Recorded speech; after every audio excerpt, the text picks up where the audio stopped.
In this chapter, we're going to finish up our knife game asset by texturing it in Substance Painter.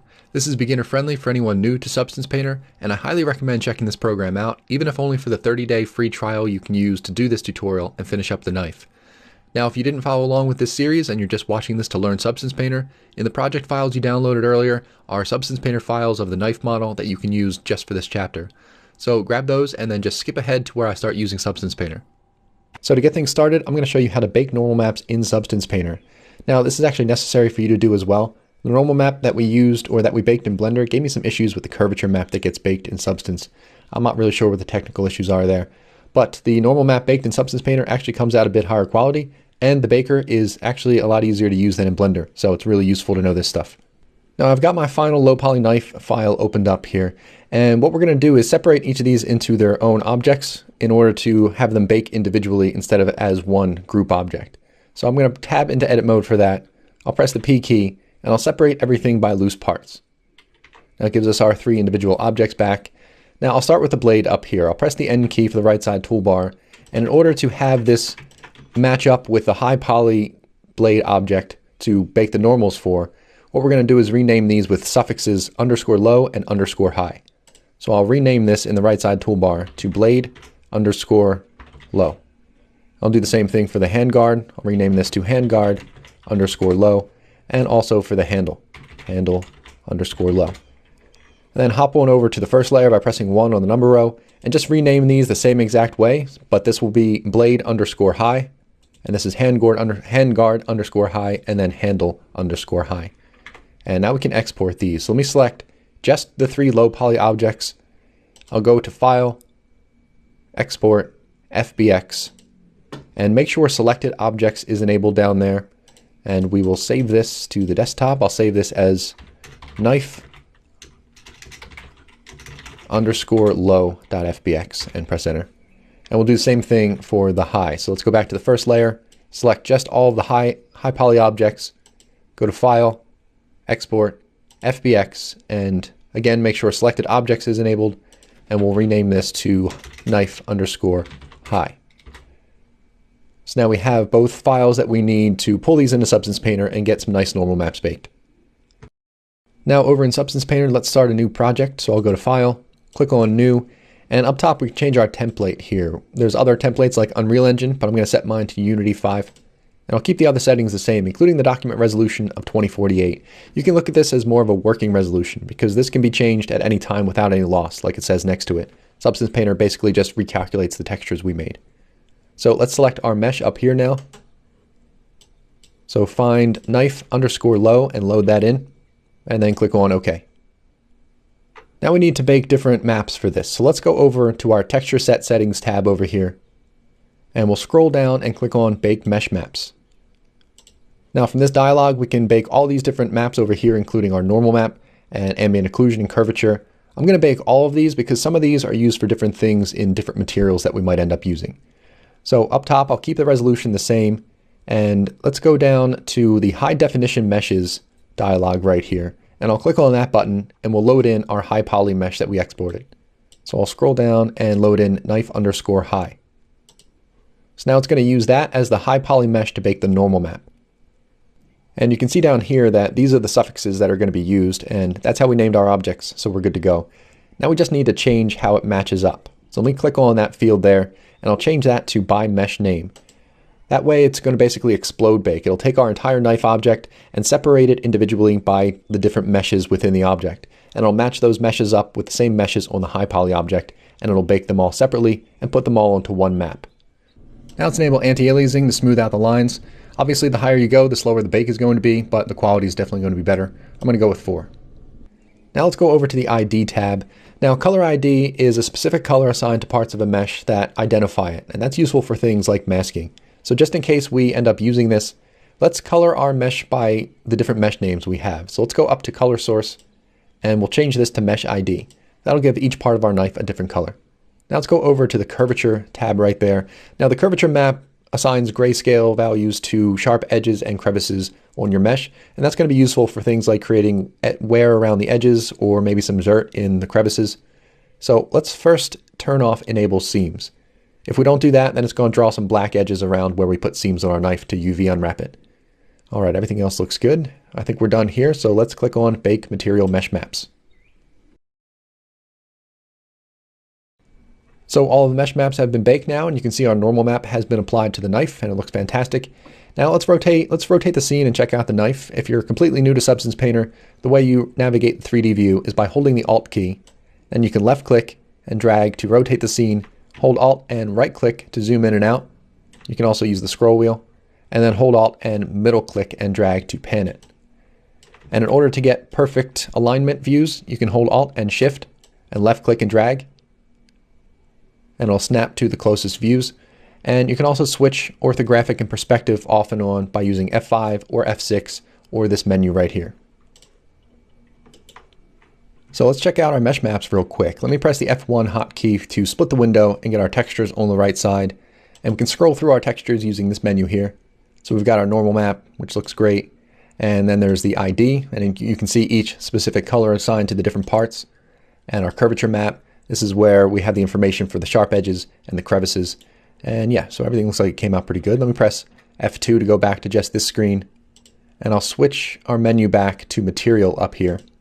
And now we can start texturing. So to start texturing this, what we're going to do is set up masks that isolate each different area that has a different texture so we can texture things separately. So let's head over to the Layers tab here. And I'll delete the default paint layer. We're going to add a fill layer that just fills the whole layer. So I'll click on this button here to add that in.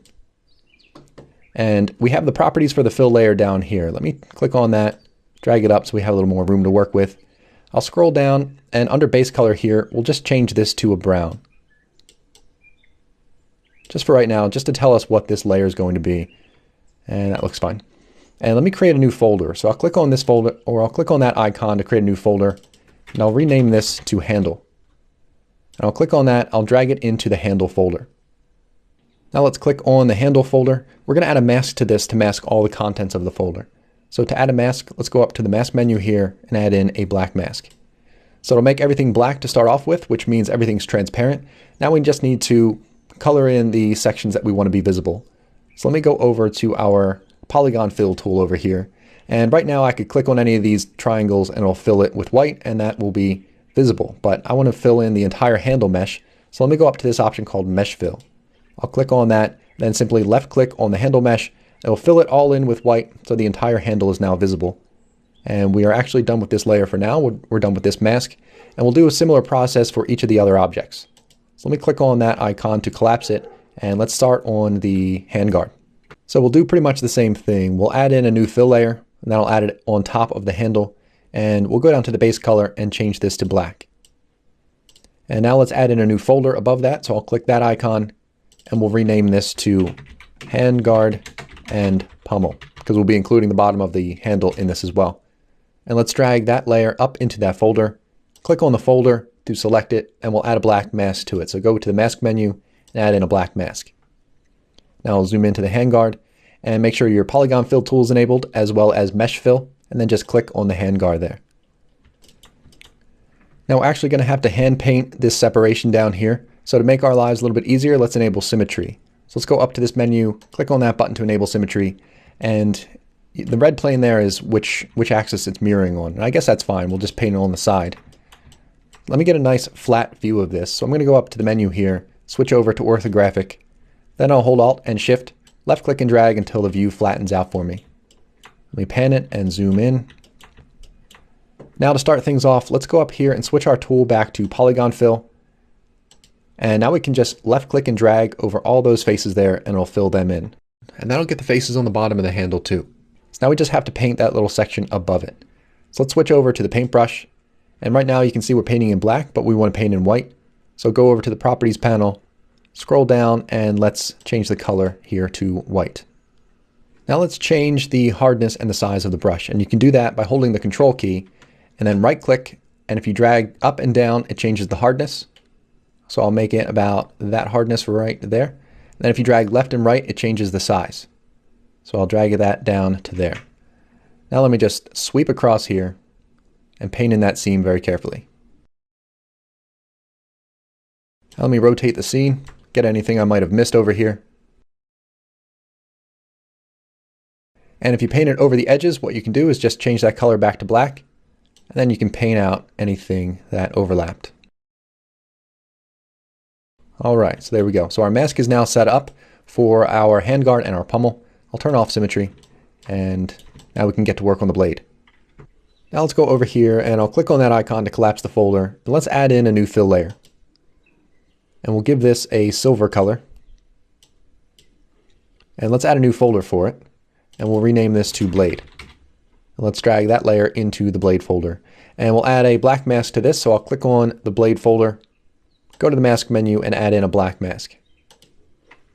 Let me pan the scene up, and let me enable perspective view again. I like working in that a little bit better. And with the mask enabled, let's go over to our polygon fill tool, switch it back over to mesh fill, and click on the blade. And there we go. Now our blade is going to have multiple textures. We're going to have the black paint on top of the blade, but also the steel underneath it. So let me click on the fill layer there, and I'll add a new fill layer above that. Let's rename both of these. Well, first let me recolor this one to black or a dark gray. And I'll rename this to black paint. And let's rename the one underneath that to steel. Now let's click on our black paint layer, and we're going to add a mask to this so we can get the steel showing up on the knife's edge on the left side. So let me go up to the mask menu, add in a black mask, and let's make sure we set our grid or our polygon fill tool to mesh fill. And I'll left click on that.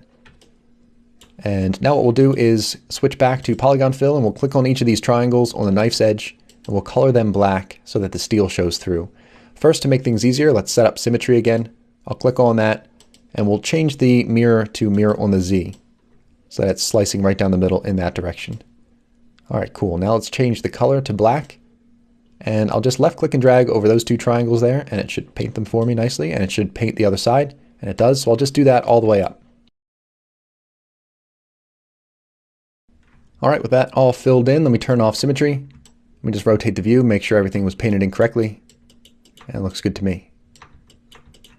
Now let's go over to our black paint layer and click on the actual layer and not the mask. And let's change a few settings before we work on the steel first. So I'll rotate the view like this so I get a nice shine from the light. You can also rotate the light around the scene by holding shift, right click and drag. Well, I'll keep it right about there. Let me go down here, and I think I got it set to a good color. Let me just change the roughness down and the metallic up. Let me turn metallic all the way up. I'll turn roughness down to 0.23. So it's a little bit more shiny, a little bit more glossy. And let me change the height value as well. I want the paint to lift up off the surface of the steel just a tiny, tiny bit. So I'll change this value to 0.01. And that'll be more visible later on when we actually have some wearing and chips in the paint. Now we're done with the black paint for now, so let me click on that button there to hide it, and we'll work with just the steel layer. So let me click on the steel layer, and let's assign one of these materials down here in the materials folder. Let me drag that up a little bit, and let's see, we're going to use one of the steel ones. So let's click on steel rough, and it'll automatically apply it to that layer for us. So that's a pretty good start for our base steel. Our steel's not going to be that visible through all the scratches anyway, so we don't have to go too crazy with this. We just need a little bit of texture to it and some shininess. So let me go down in the properties panel now, and I'll change the steel roughness value to 0.25, make it a little bit shinier. And let's expand the technical parameters here, and let's change the normal intensity, because I think this is a little bit too bumpy. So I'll turn this down to 0.2, and that's better. So that's going to be our base steel that we're putting the black paint on top of. Now let's go over to the black layer. I'll re-enable visibility. And now you can see the steel poking through on the side there with the little bit of texture that it's got. So that's pretty cool. And you can also see the bump detail shining or coming through as well. That's because between the layers, all of the bump and normal map detail, they're combined. We can override that if we want to, but in this case, it actually makes sense. So let's go to our black layer now and add some edge wear. So I'll click on the mask for the black layer. And I don't want to look at the polygon, so I'm going to switch over to my brush tool over there. And let's add in a generator. So with the mask selected, I'll go up to the effects menu and add in a generator. And down here in the properties menu, I'll click on that button and we'll switch this over to metal edge wear. Now you can see it's having an effect, but kind of the opposite effect that we want. So we'll click on the invert button, and that's much better. Now the first thing we'll do is bring back the knife edge by changing the blending type for this generator to multiply. And there we go. Now there's tons of parameters down here you can play with, like how much wear that you want, how much the curvature affects it, how much ambient occlusion affects it, and things like that. You're free to play around with all these options, but I've already messed around and figured out what settings I want. So I'm going to go through and tell you what I've changed. So let's change the contrast up to 0.8, and I'll change the grunge amount to 0.4. And let's change the grunge scale to 3 so that the textures are a little bit larger. And now let's change the curvature weight down to 0.23, just so it's not so consistently worn around those edges. That looks decent. And let's take a look at our height map. So you can see a little bit of a bump there, but it's not really that noticeable. Let me click on the actual black paint layer there, go back down to the height value, and we'll change this to 0.02. So it bumped up a little bit more. That looks pretty good. All right, so far so good. Now I want to hand paint some damage onto this. So let's go over and click on the mask for the black paint layer. And now we can simply left click and drag and paint on this. Let me press Ctrl and Z and undo that. Let's use some cooler brushes though. So let's go over to the alphas channel. And I'll use some of these brushes right here. I'll start off with Brush Paint Line Cloudy. So I'll left click on that. And let me press Ctrl and what is it? Right click? Yeah, right click and then drag to the right to resize that. So I'm going to add some chips along the knife's edge over here. You can see the brush kind of rotates with the surface. In order to change that, let's go over to the properties here, scroll down to alignment, and we'll change that to camera. That way it stays flat based on the view we're in. And let me resize this a little bit. And I'll just left click right on the edge right there to create some damage there. So that's what I'll do all the way up the line. I'll resize this, I'll rotate it, I'll add just some random damage along the edge there, maybe some extra damage on the surface like that. And I'll just go through and customize it. And feel free to look through the other brushes as well. Maybe you can find a nice scratch brush in there, create some extra scratches here and there. And I'll see you in a minute.